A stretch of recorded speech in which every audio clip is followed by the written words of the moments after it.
What are doubts? Now, we have to understand that Islam understands that people can doubt. Even Surah Baqarah, what does Allah say? وَإِن كُنْتُمْ فِي رَيْبٍ مِّمَّا نَزَلْنَا عَلَىٰ عَبْدِنَا. If you're in doubt about this book we have sent down to our servant, if you're in doubt, then bring one chapter like it. Allah says in the beginning of Surah Al-Baqarah, there is no doubt in this book, right? A guidance for those who are pious. So this concept of dhanni, of shak, of doubt exists in the Quran and Sunnah, and therefore the Quran and Sunnah address these issues. Now, you have to understand that doubts are part of life, and just because you have a question, it doesn't mean you doubt.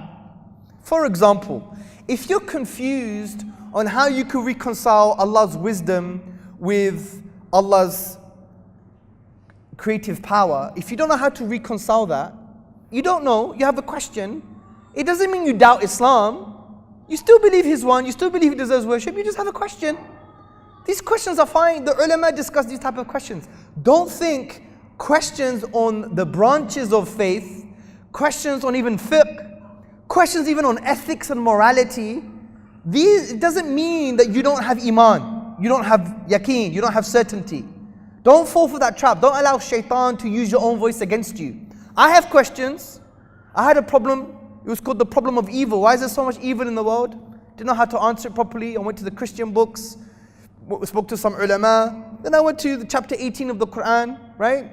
Looked at the narrative between Musa alayhi salam and Khidr, gave him my answer. It was sufficient for me. Absolutely, right? Another speaker, he had the same issue, but he went to Surah Al-Baqarah, verse 30. When Allah announces to the angels He's going to send a vicegerent on earth, and that whole narrative was sufficient for him. We get answers from different places. People have questions, it's not a problem. Right? So don't think questions mean you don't have yaqeen. Because certainty means that you believe in Allah and He deserves worship.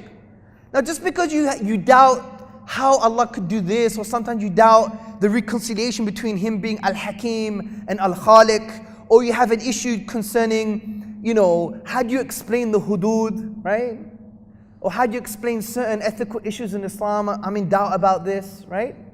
What about gender issues in Islam? I don't really know how to explain, I have some doubts. That's not a problem. Don't think there's something wrong with you. These are healthy. These exist in our books, in the ulama.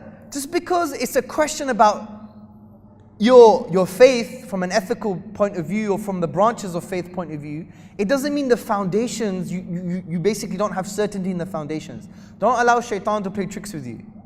Just be humble and know that you can get the answer from the scholars or people that know. Okay? So doubts are part of the Islamic tradition, there's nothing to be worried about.